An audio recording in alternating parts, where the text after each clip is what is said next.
Hello everybody, and welcome to the Walter and Eliza Hall Institute's Illuminating series, this one on bowel cancer. Thank you for coming out on this beautiful night where you could be sitting out in the grass somewhere having a glass of wine or a glass of water, depending on how healthy you want it to be.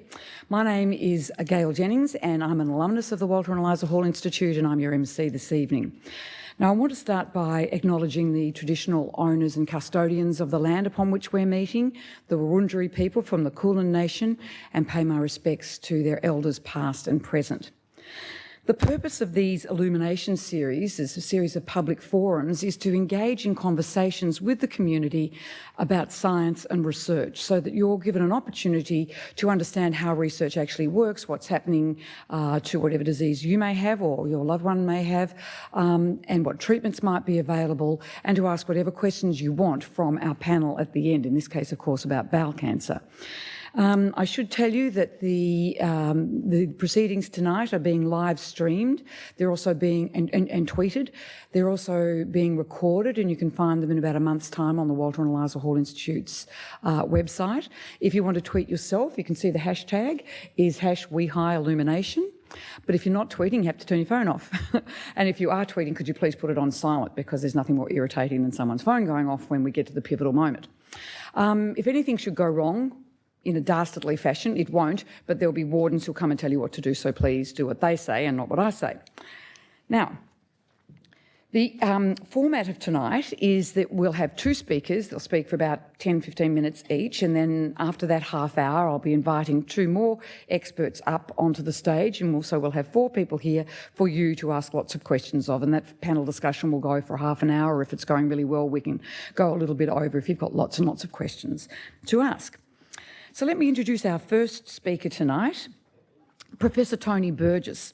He's a cancer researcher here at the Institute's Structural Biology Division, and in fact he's one of Australia's leading cancer research specialists. I, in fact, 700 million years ago did my honours thesis in his laboratory. Professor Burgess's team studies the biology and biochemistry of bowel cancer, and in particular the stem cells that then differentiate to populate all the cells of the bowel.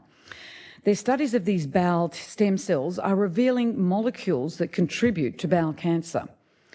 Through collaborations with medicinal chemists, they are finding that they have some potential new molecules and medications that they're finding and testing as treatments for bowel cancer. Their research has revealed several proteins that have the potential to be targeted for improving the treatment of and the prevention of bowel cancer. So that's really promising good news. Professor Burgess is a companion for the Order of Australia, a fellow of the Australian Academy of Science, a winner of the Gottschalk Medal, as well as many, many other awards that would take all night to tell you about. So please welcome Professor Tony Burgess.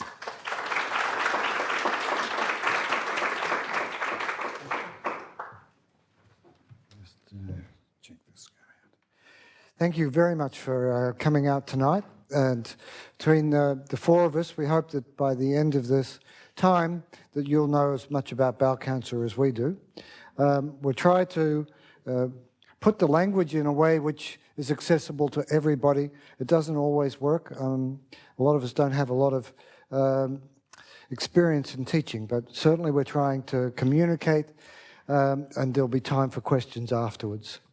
So, as Gail said, I want to cover a couple of topics: what bowel cancer is, the notion that because it's a genetic disease, bowel cancer is fairly unique, that it starts off with a particular gene that goes wrong and then progresses as further things happen to bowel cancer. But there are two definite stages, where there's these precancerous polyps, and then there's bowel cancer that eventually invades all your body.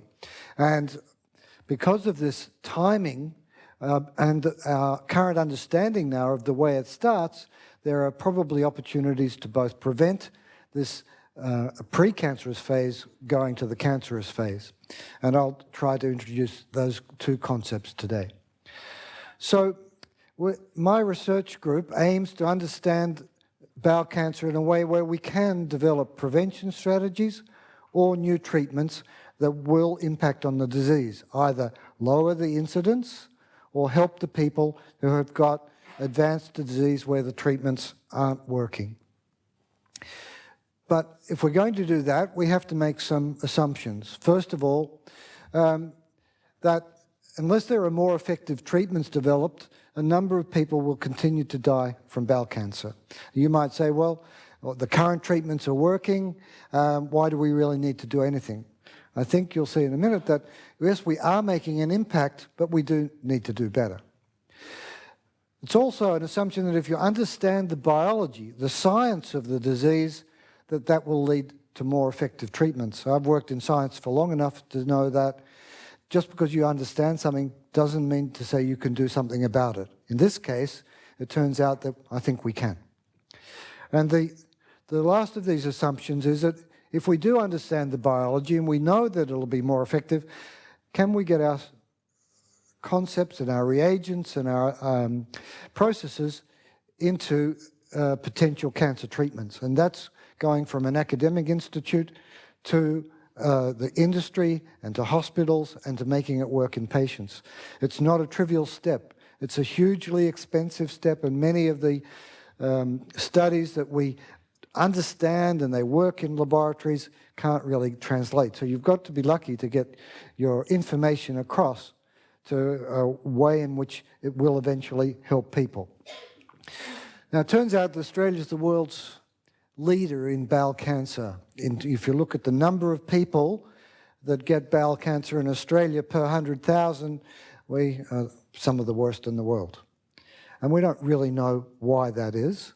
Melbourne, in fact, in some of the suburbs of Melbourne, have the highest incidence of, in some regions above 70 per 100,000. So it's a good thing for Australia to improve, but it's not as though it's limited to Australia. It's a significant disease in the USA, and throughout the whole of Asia, it's increasing rapidly as the standard of living increases. You'll notice here these bars are almost equal. It affects men and women to the same extent. To put it in context here, there's about 12,000 cases at the moment every year, and that results in 4,500 deaths from usually not the same people who are diagnosed, but on the average about 4,500 people die. And a lot of life years are lost because of bowel cancer. Now you look for males and females at the statistics on the rates of death, and you can see that it's dropping. And it's dropping because we're finding it earlier, the surgery is better, and there are better drugs.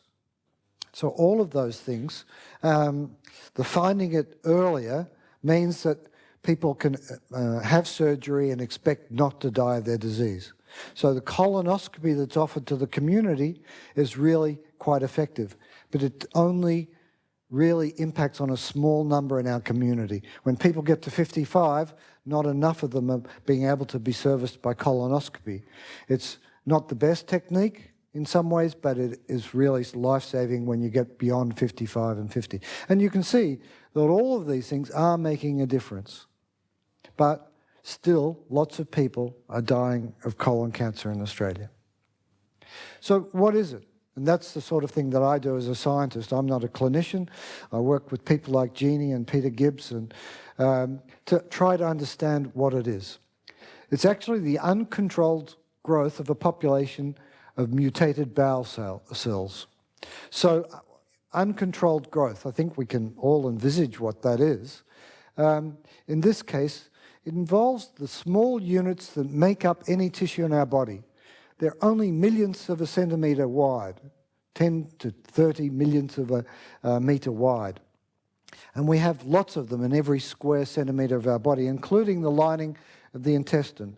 And so the uncontrolled growth, it means that we've got more cells.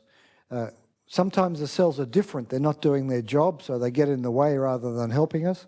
The location of the cells. Bowel cancer, instead of being in the bowel, in the end stages is in your liver. And it doesn't help to have bowel cancer cells in your liver. And the function of the cells, sometimes they can release chemicals into the body which are really very toxic. If you look at the normal mucosa, you can see this is a typical endoscope of the bowel.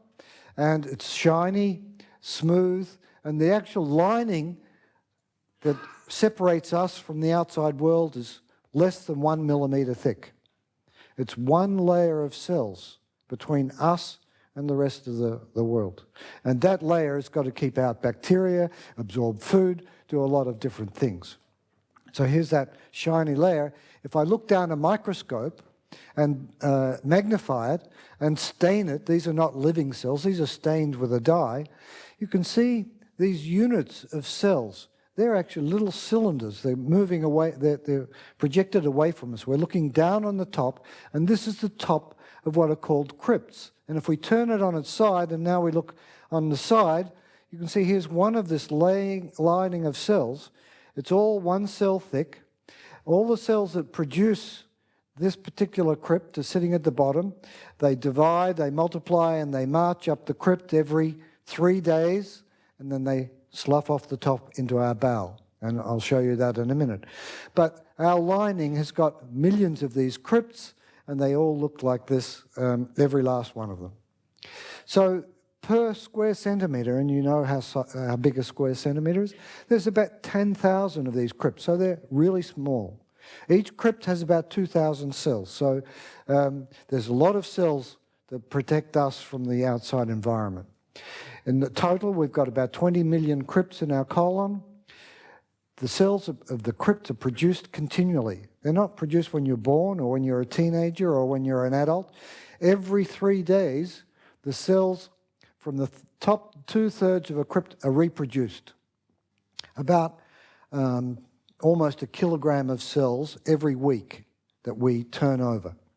And you can imagine if we produce that many cells every day, we actually have to make sure that these billions of cells die.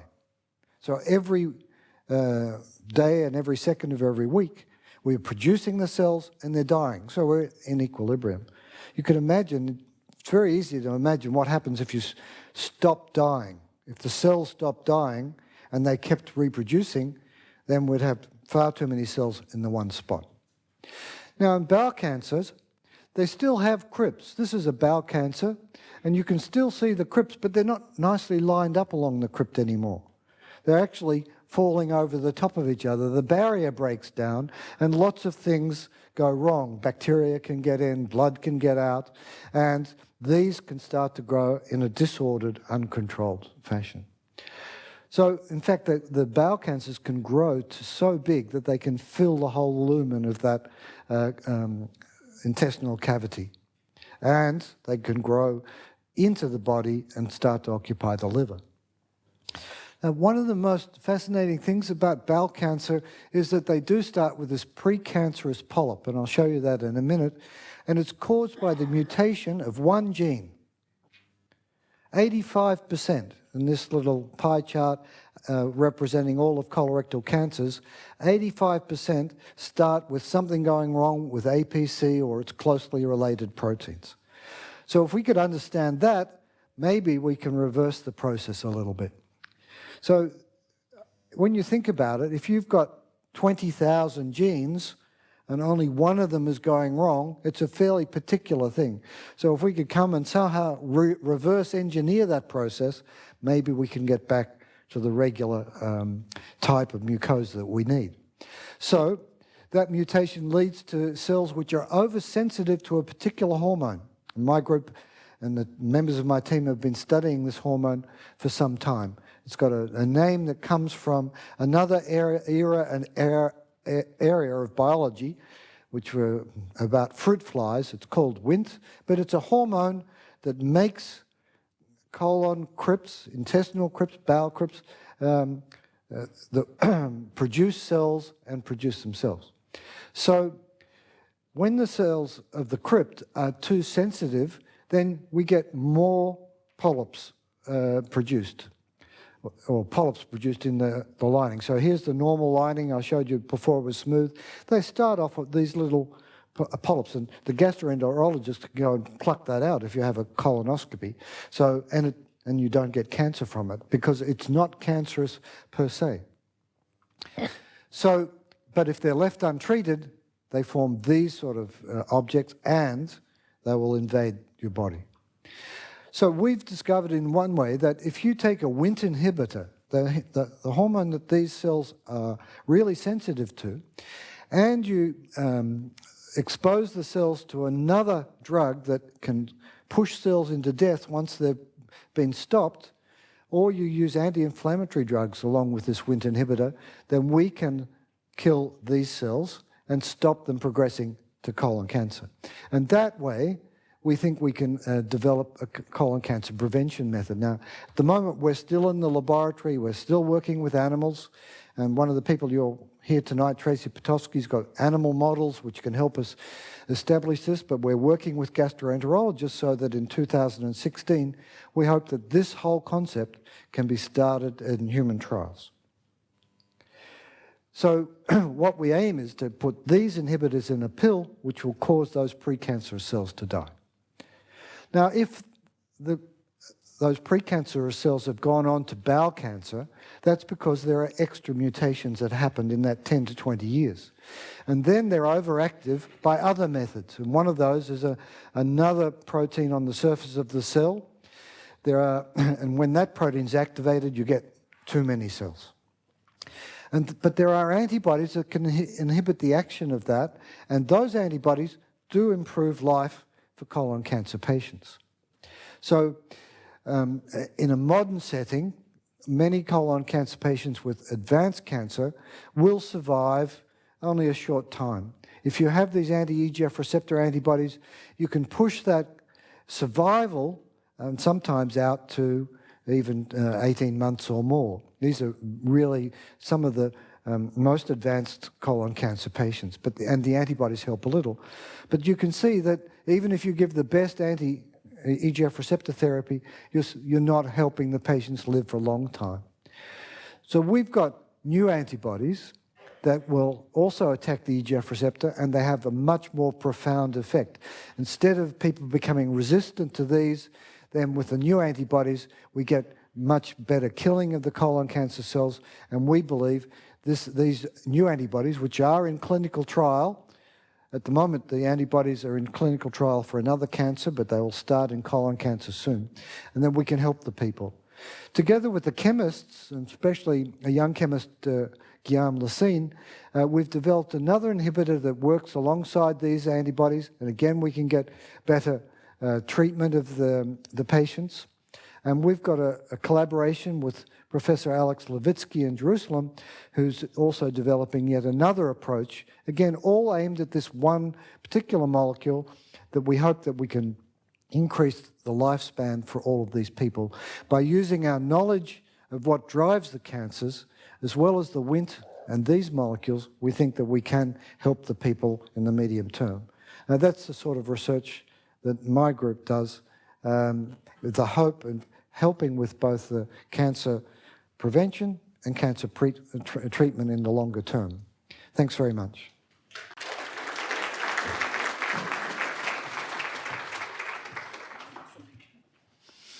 Thank you very much, Professor Burgess. That was just fascinating. And you can ask lots of questions, as we say, later on. Our next speaker is Dr. Jeannie Tai, and she's a bowel cancer researcher here at the Walter and Eliza Hall Institute in the Systems Biology and Personalised Medicine Division, but she's also a medical oncologist at the Royal Melbourne Hospital and at Western Health. Dr. Tai is using information from bowel cancer genomes, which is the genomes of the bowel cancer itself, to develop better methods for predicting how people will respond to their treatments and how likely their cancer is to return. This approach, called personalised medicine, helps to tailor treatments to the individual and to their cancer. Dr. Tai and her colleagues are also working to develop a simple blood test that will measure circulating tumour DNA for, actually in the blood as a non-invasive marker for bowel cancer. So please welcome Dr. Tai.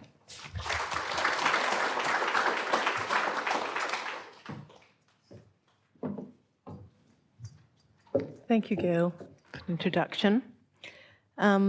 First of all, I would just like to echo Professor Burgess's message of the importance of bowel cancer as a public health problem in Australia. Despite the improvement in screening and treatment for bowel cancer remains the second most common cause of cancer death in Australia. And Australia being the world leader in bowel cancer rate, the risk of being diagnosed with bowel cancer in an Australian by the age of 85 is 1 in 10 for men and 1 in 15 for women. And the risk of a general population in Australia dying of bowel cancer is 1 in 46. So what are the risk factors or causes of bowel cancer? The causes of bowel cancer are extremely complex and often involve interactions between environment factors and genetic factors. However, we do know that Western diet and lifestyle is one of the major risk factors for bowel cancer. Geographical differences in bowel cancer rate and the changing risk in immigrant populations over time. For example, Japanese with a very low rate of bowel cancer who migrated to Hawaii, eventually their bowel cancer rate rise to the level of the US population.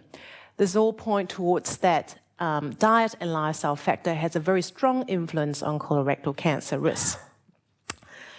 And unfortunately, research to tease out the individual component or element of diet and lifestyle factor is still accumulating and forthcoming, mainly because it is very difficult to tease out which factors in a person or lifestyle factors or diet that contribute to their bowel cancer risk, as they often all happen in the same person.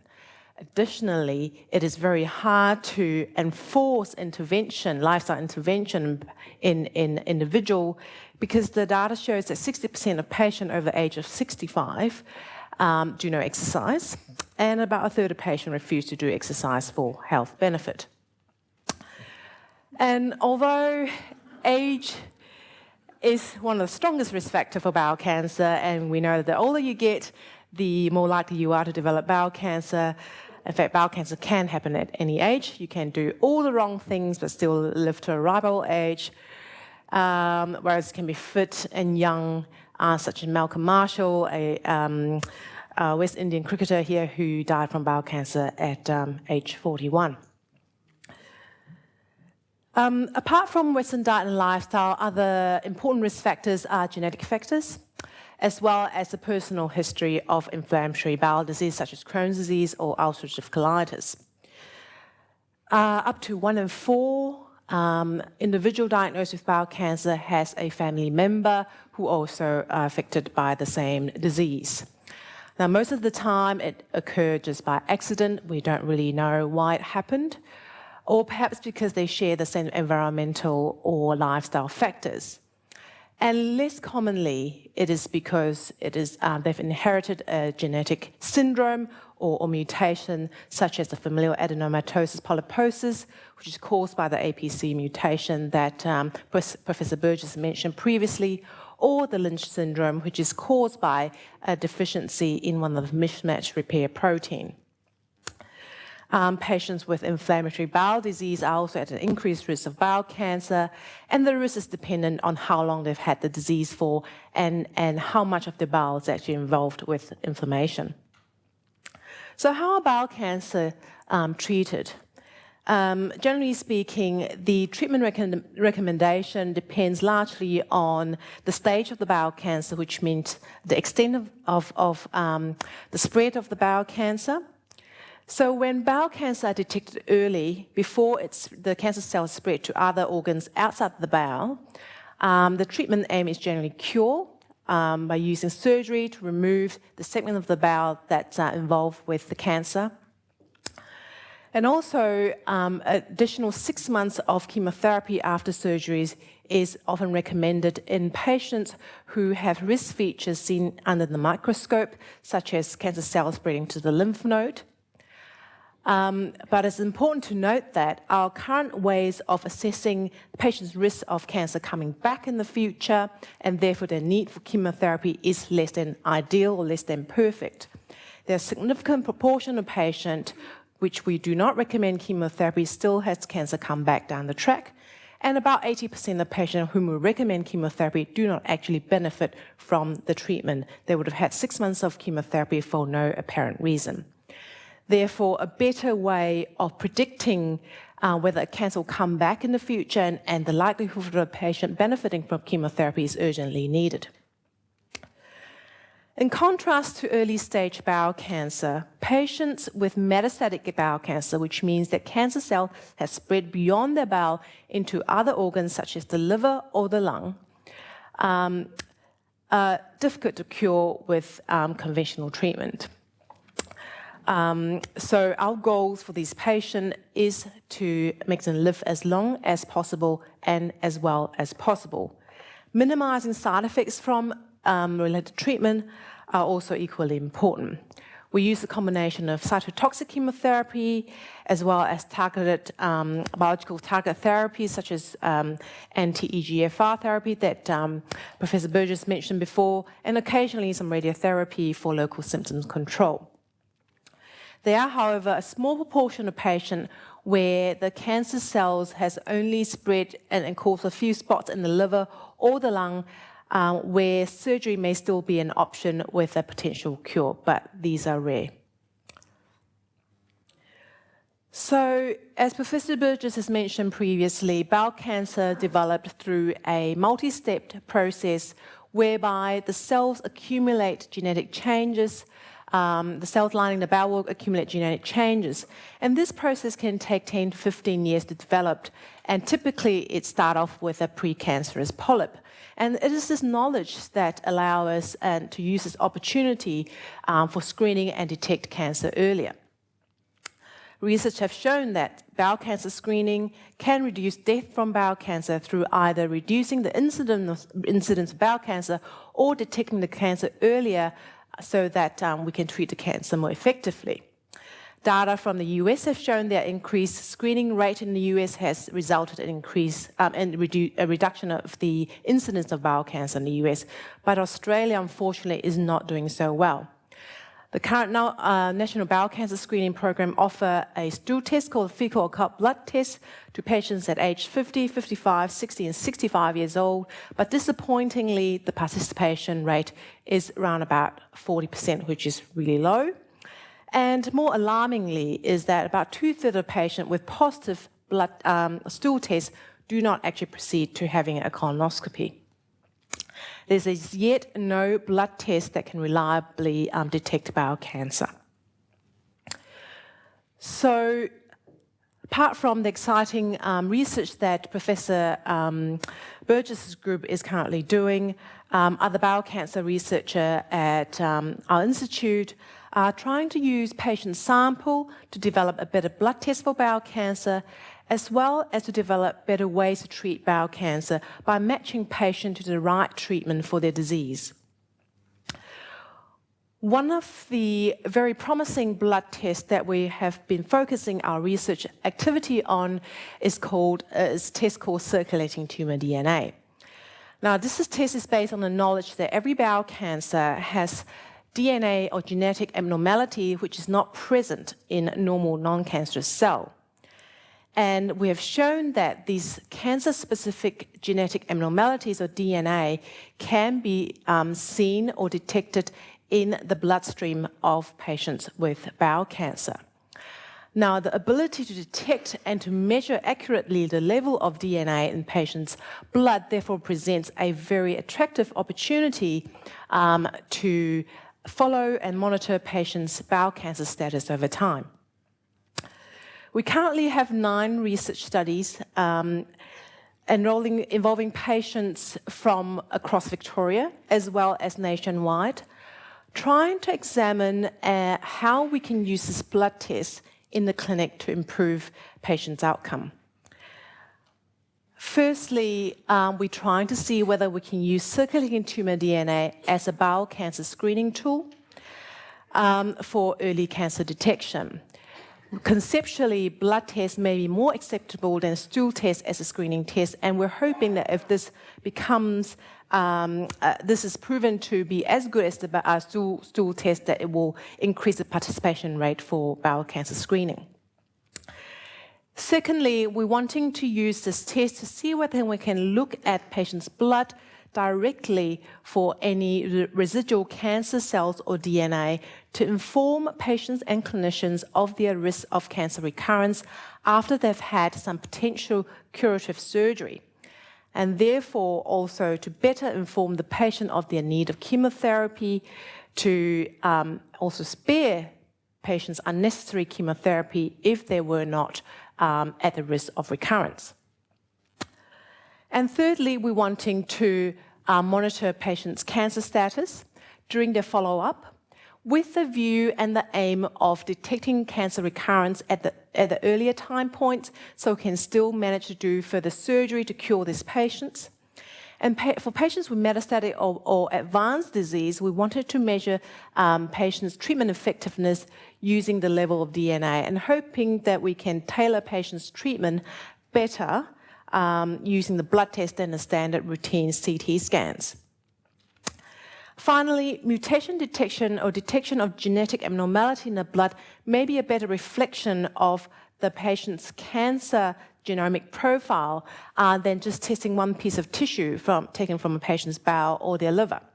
And hoping using this knowledge, we can use treatment to tailor to patients' genomic profile better in the future. So apart from these blood-based research study, researchers from our institute are also undertaking other projects looking at how we can personalize cancer treatment in patients with bowel cancer. Firstly, we're looking at patient individual level, trying to look at whether there's any inherited DNA differences. We're doing whole genome sequencing of patients' blood or their tissue, looking at DNA differences, and to see whether that would predict for any different response to either chemotherapy or targeted biological treatment. Secondly, we wanted to do in-depth analysis of the cancer's genome to see whether we can find new mutations that will review as a new treatment target. For example, a few years ago, our group and also groups from around the world have found that a particular mutation called BRAF mutation is present in about 8 to 10% of bowel cancer patients. And now there is actually a treatment available for this specific type of bowel cancer in the clinical trial setting, either using a BRAF inhibitor, so these are new molecules or drug that specifically target this abnormal protein in combination with other related drugs. So we currently have several trials running at Royal Melbourne Hospital looking specifically to treat these special subgroup of bowel cancer patients. And finally, looking at the cancer microenvironment, trying to understand how patients or individuals' immune system respond to the cancer and whether we can use a combination of immunotherapy and chemotherapy or targeted therapy to improve patients' survival and outcome. So I think I'll stop there, and I just want to thank my team in our lab and also our multiple international and national collaborators on all these projects that we're doing, and most importantly, our patients who's contributed their time and samples to our studies.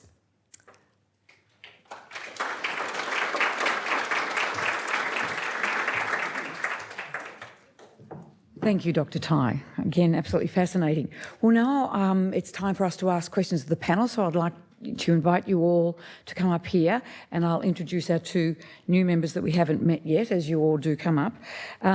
We're joined also by Dr. Tracy Potosky, who is laboratory head in the Institute's Inflammation Division. Dr. Potosky studies the link between inflammation and the development of cancer, which is an extraordinarily interesting field of study. Her group is interested in understanding how cell signalling molecules influence the cells that promote the growth and spread of bowel cancer, and also in the stomach and in pancreas cancer. In particular, they're evaluating whether blocking these molecules, these cell signalling molecules, could be a new strategy to improve cancer treatment. So please welcome Dr. Tracy Potosky. We're also joined on the panel by Dr. Oliver Sieber, who is the laboratory head in the Institute's Systems Biology and Personalised Medicine Division. Dr. Sieber's group aims to improve outcomes for patients with bowel cancer by identifying molecular markers, such as a particular gene mutations or gene expression profiles that have the potential to improve diagnosis and prognosis of and guide clinical treatment decisions. His group has a major focus on bowel cancer genomics, which is the genomes of the actual bowel cancer, and they're working to define different subtypes of bowel cancer based on the molecules that they express, and with the goal of linking this disease progression, on the molecules that they express on their surface, and to link those to the progression state of the disease and sensitivity to anti-cancer treatments. So please welcome Dr. Oliver Sieber. And then Professor Tony Burgess and Dr. Jeannie Tai. So it's time now to invite you to ask some questions, remembering this is being live streamed, and wait for the microphone to get to you so that the recording will be heard when it's put on the website later. Who would like to start with the first question?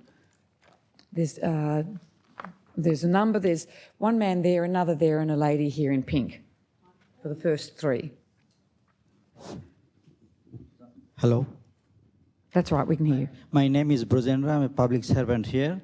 I have no knowledge of medicine at all. The question I want to ask you, how a layman who has no knowledge in medicine at all can realize without any testing, without any clinical testing, that he may have the symptom of bowel cancer, maybe stomach ache or frequent disposing or any other symptom. By that, he can at least form an idea that he may have this symptom and he should go for further clinical testing. If somebody could answer Thank you. That would be question. Jeannie, I think, to start with, as the oncologist. First of all, I just want to say that bowel cancer symptoms can be very non-specific, and that's why it's important to have bowel cancer screening. Sometimes when you wait until the symptoms develop, it may be too late. But specific symptoms for bowel cancer to look out for are bleeding from the bottom in, change in bowel habits. So if you're normally very regular and you suddenly find that you're very constipated, or you starting to have incontinence, for example. So change in bowel habits, abdominal pain, weight loss, and anemia, which usually manifests as just really feeling generally very tired. You should go and see a doctor, get a blood test, and see whether you've got what we call iron deficiency anemia, which is quite typical of a right-sided bowel cancer. That's quite often how they present.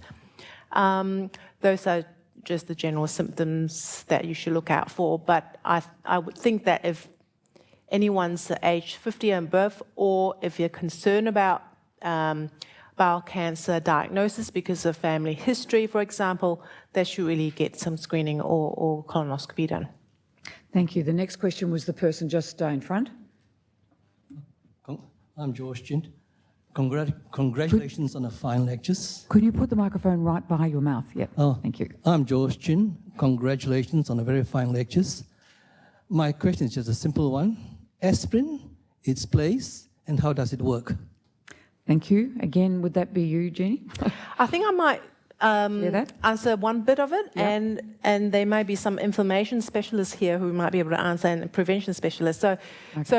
So from the clinical perspective, there have certainly been quite a few large studies that has confirmed that patients who normally take aspirin for either arthritis or heart protection has a reduction in risk of bowel cancer.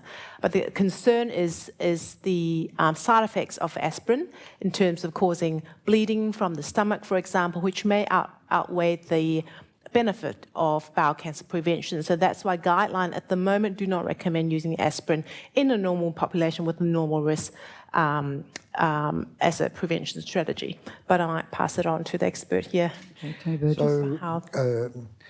Aspirin was first recognised to reduce bowel cancer in people, as Jeannie said, who were taking quite a lot of it for a long time. And they had a reduction in that population of nearly 1/3 of the incidence. But that was a retrospective study. It wasn't controlled in any way. And that was also nearly 25 years ago. Since that time, they've done many studies to see what the effects of aspirin would be prospectively, controls. And high-dose aspirin seems to have an effect. It's not 30%, it's less than 15%, and perhaps down to 10% improvement in lowering the incidence. But then that high dose does cause side effects.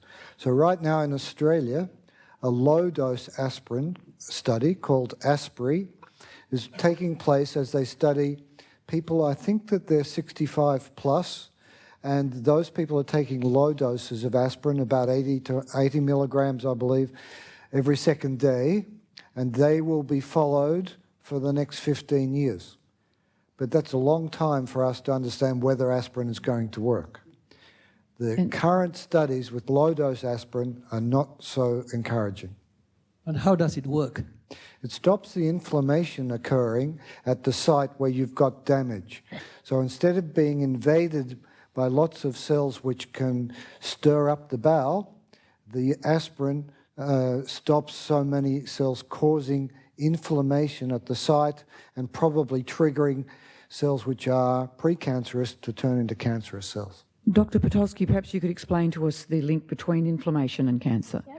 So you can imagine, as Dr. Burgess told you, there's 1 millimeter separating us from the external world in our bowel. It's a long stretch that needs to be repaired constantly if something happens. So when we talk about inflammation, we're talking about all the different cells in our immune system that come in to fix that. Those cells have conversations between each other, which we call signaling pathways when things happen.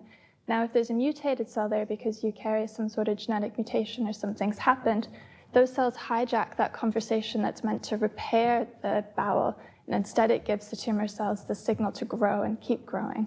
So by controlling that inflammation response, we can control how the tumor grows, but we have to be mindful of keeping that sort of protection so that any other damage you have in your bowel is properly prepared or repaired. Oh, thank you. That was very interesting. Thank you. Here in the pink shirt, thank you. And then behind the gentleman. Thank you. Who's the next person? And then over there, I think. Excuse me. Thank you. My name's Kelly. Thank you for a wonderful presentation. My question's a small one. Can you tell me the difference in bowel cancer for small and the large intestines, please? Who would like to have this one? So you don't usually get cancer of the small intestine. The large intestine has several parts to it, and including the rectum, you can get cancer in all the different parts of the large bowel, but the small bowel very rarely gets cancer. And we actually don't know why. The bacterial populations, of course, are quite different, and probably the immune cells that are coming there, repairing it, are different, but it's quite strange that we don't get cancer in the small bowel. Thank you. Okay, we'll ask another question here behind you. Thank you. And then there's a gentleman up the back and one over here. A lady over there. This one, Van first. And we have to ask Oliver a question. So my name is Bruno. Thank you also for an enlightening presentation. I was diagnosed with bowel cancer 3.5 years ago, and my question is around Professor Burgess, when you talked about the WNT inhibitor as a prevention means. Would that possibly be useful in terms of detecting or assisting with reoccurrence of bowel cancer returning? And then the other part to my question was, in terms of your talk or your discussion around new antibodies, could that potentially replace chemotherapy in the future? thank you.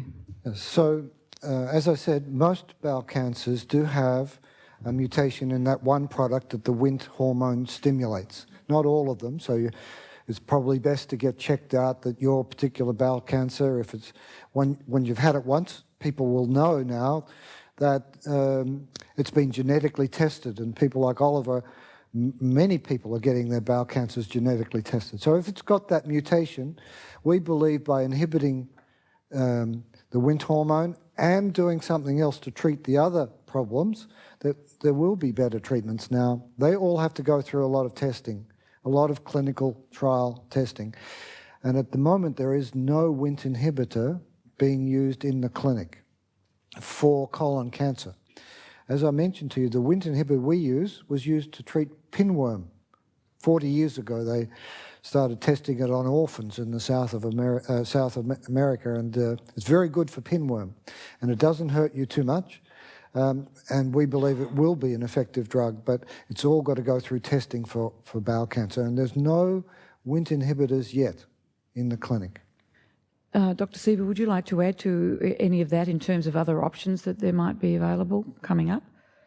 The options are obviously changing very rapidly at the moment. There's a lot of development going on with targeted inhibitors, and some of the more recent clinical trial studies that are ongoing are indicating that combinations of these targeted inhibitors can actually have very good responses and reduce toxicities. So now people are beginning to think about combining these targeted inhibitors with chemotherapy, allowing to perhaps lower doses for both of those and still getting very good responses. So I think there's sort of only very recently people are beginning to use these multiple targeted inhibitors together, and they're better tolerated than so far people were anticipating they would be. So individually, because they're used at fairly high doses, they can have side effects, but it seems that when they're used in combinations, they have good efficacy. One can reduce the dose, it gets less side effects, and it looks as if that's perhaps a promising way forward, in particular even for cases where you're getting metastatic disease. So that's the setting where it's currently being tested out. So I think there's hope that even using the treatments that we've currently got in combinations more wisely, we might be able to still get good efficacy and reduce toxicity.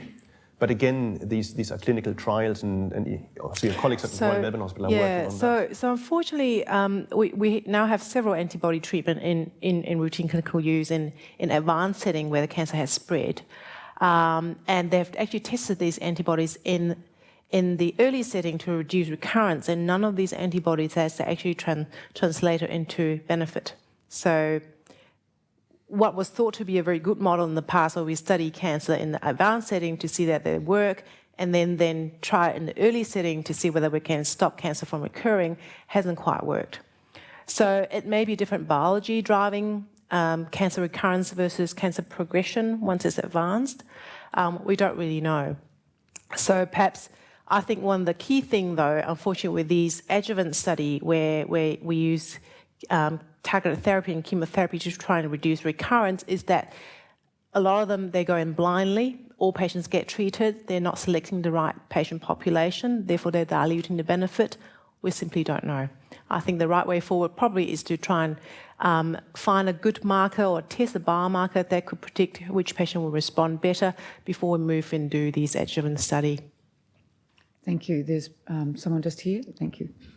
Hello, I've just got a couple of questions. Firstly, the fecal occult test, how accurate is that in detecting early cancer in asymptomatic patients?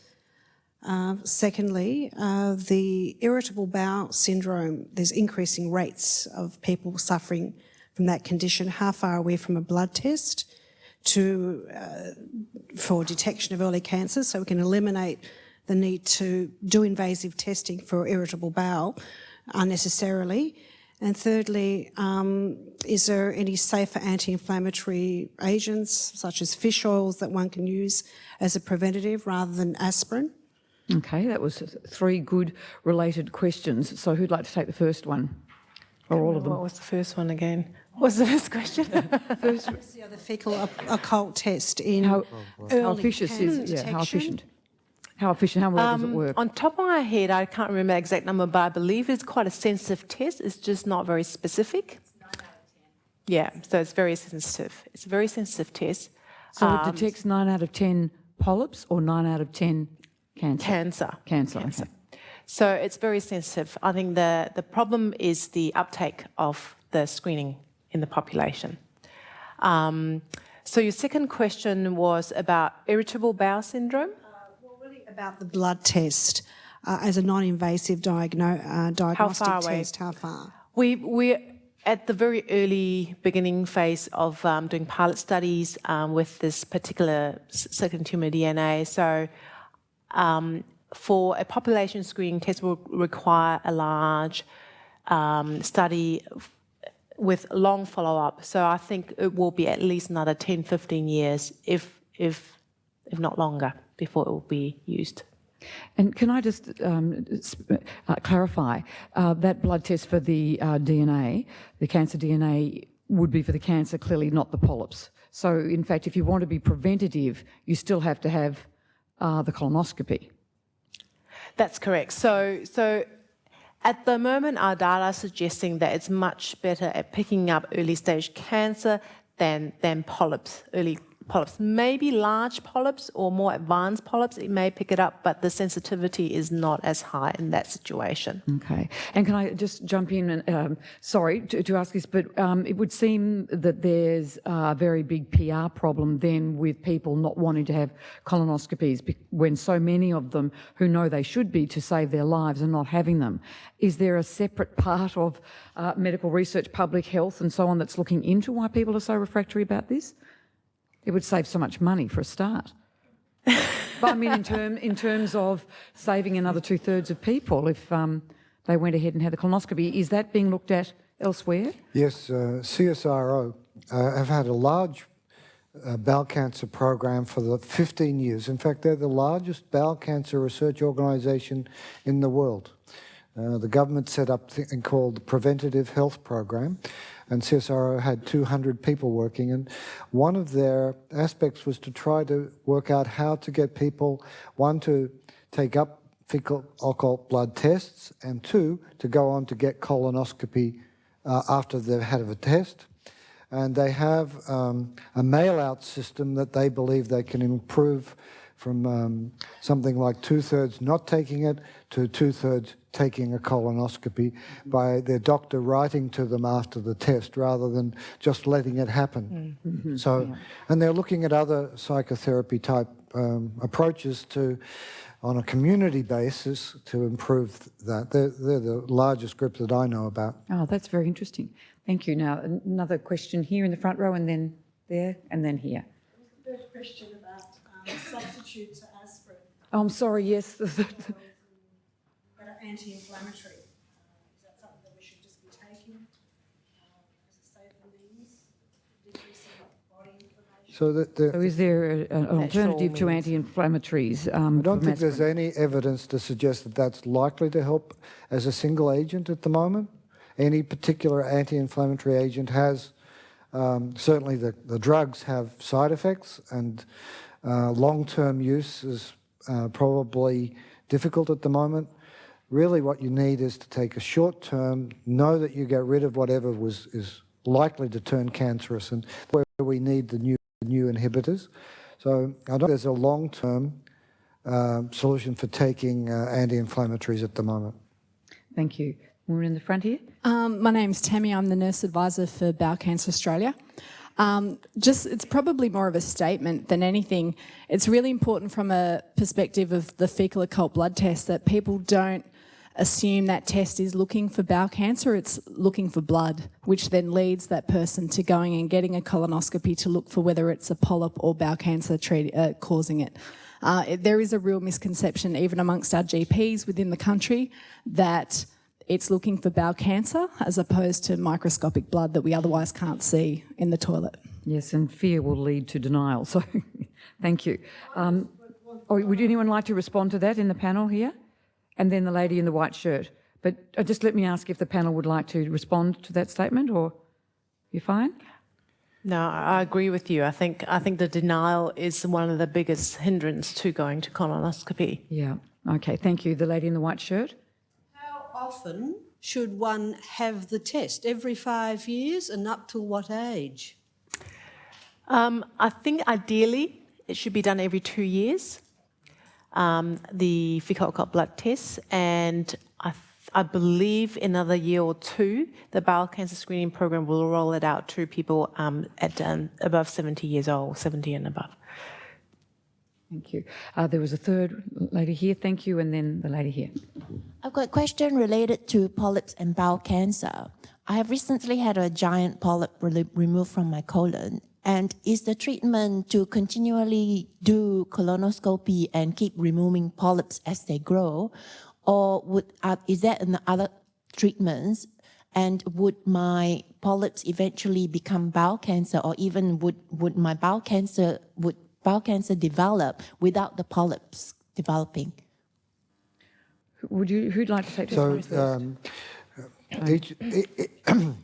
The polyps will develop into bowel cancer if they're not taken out. You won't get bowel cancer from pretty much anything else other than a polyp.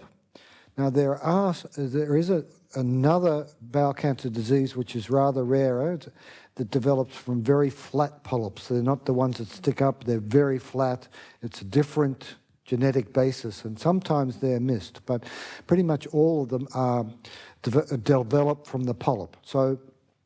And those polyps will probably continue to develop, and they need to be taken out on a regular basis unless we can develop something that will kill them with a pill, like I tried to describe. Now that's experimental.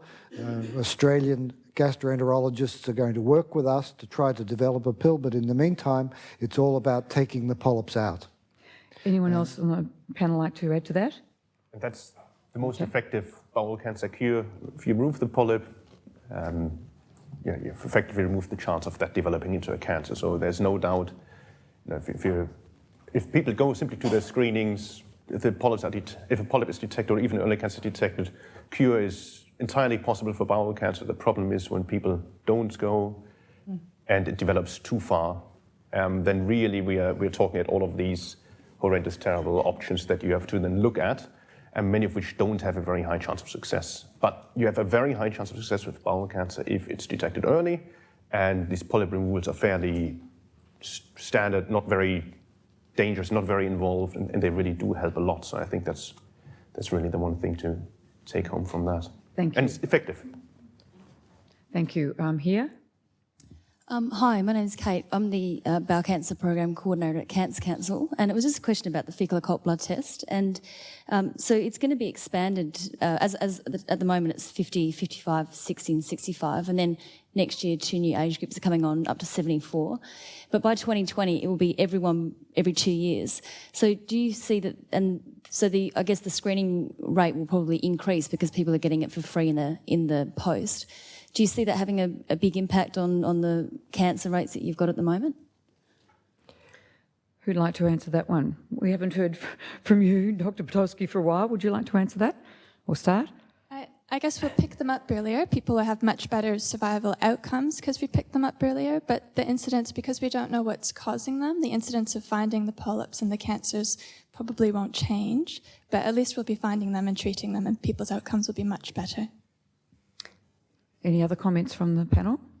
So the balance for screening activity versus the improvements in survival become an economic thing. If you're going to treat people late, it costs a lot. Treating people early is not so expensive. But if you're going to treat 4 million people, it costs a lot too. So while we expand the screening program, you're going to hear people saying, how much is it costing and are we getting the appropriate benefit? And that's why I think if we could have an aspirin type approach, that we could reduce the reliance on fairly expensive mass screening programs. But as Tracy says, I think the only way at the moment is to expand the program, detect as early as we can, and get the treatments to be as cheap as we can. I think the other thing is how specific your screening test is. If your bowel cancer screening using tool tests, if it's not a very specific test, you're probably subjecting a lot of people to colonoscopy with limited resource that we have, and it's very costly. If you actually have a test that is very specific, and pretty much if you have a positive test, you're bound to have cancer, you limit the number of patients who need colonoscopy. So that's once again the idea behind developing a blood test which is very specific, to basically limit the number of unnecessary colonoscopy program. Yeah. Question up the back there, and one in the man in the blue shirt, and then a lady in the black. I haven't understood the relationship of a bleeding polyp that one can detect by the fecal occult test to cancer, compared to developing eventually a malignancy, compared to having a colonoscopy, which is a completely fail-safe way of getting rid of the chance of developing short-term malignancy. So if one detects blood from a polyp, what does that mean in terms of then developing a malignancy? Okay, everyone heard that question? Oliver, would you like to answer that one? So the blood from the polyp is just this is what you detect in the screening test. So I guess not all polyps, but most polyps in early cancers will lead to some blood being detectable in the specific test. So the blood test only simply earmarks that something could be wrong. It may have absolutely nothing to do with a polyp, nothing to do with the cancer. It could be an irritable bowel which has caused some release of blood or another occasion. So that's when you then are referred to a colonoscopy, and that actually then gives you the diagnosis of whether you do or don't have a cancer, and if it's a polyp, it might be able to remove it at that stage. So the reason why it's done this way rather than, so I guess your question is, why don't we just do colonoscopy for everybody? It's I guess, a logistics thing and also a cost thing, and of course also a population take-up thing. So in principle, everybody could go to colonoscopy. It would be a very, very costly. We don't have enough endoscopies to do it. There's also complications with colonoscopy as well, about 1% of perforation. So it's normal for a polyp to bleed. It's normal for a polyp to bleed, and it's not too late if one detects blood from a polyp. No. Yeah, it's the early indication. Yeah. Or, yes, it's the early indication sign, and the easiest test there is available at the moment. Is that sort of the bottom line there? Not all polyps bleed. I think the more advanced it is, the more likely it is to bleed. Yes. I might just add to that in a little way. You're all very lucky that you live within a major metropolitan city with excellent hospitals. Quite a bit of the population don't have access to that. So having a test that you can just put in the post and send back and get results and then make your 5-hour-long trek into the city is advantageous for some people. Mm-hmm. Thank you. The gentleman in the blue shirt. Thank you. And then the lady in the black. Thanks. Professor Burgess, I guess it's a given that if you've been detected with polyps in the first colonostomy that you've passed through, that there'll be polyps again in the next time you go for a colonostomy.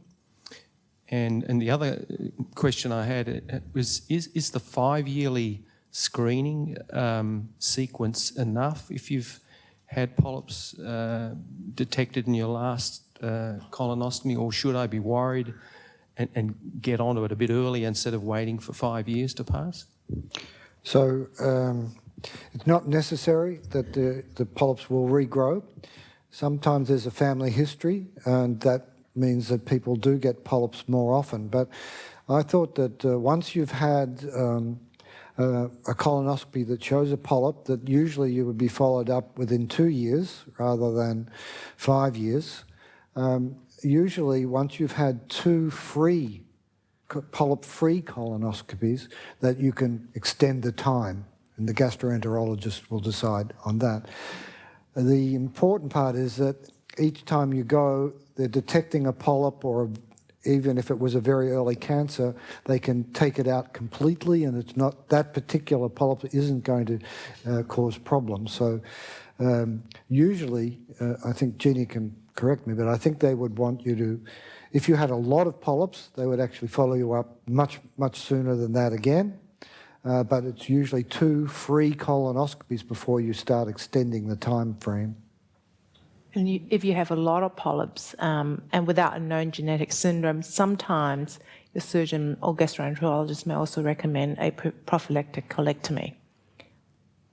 Okay, thank you. We've extended over 7 o'clock, as you know. There's a question here and a question there, and that will be the end of it, I'm sorry to say, for tonight, but then you'll all be invited to have tea and coffee with our panellists outside. We'll go to this lady here.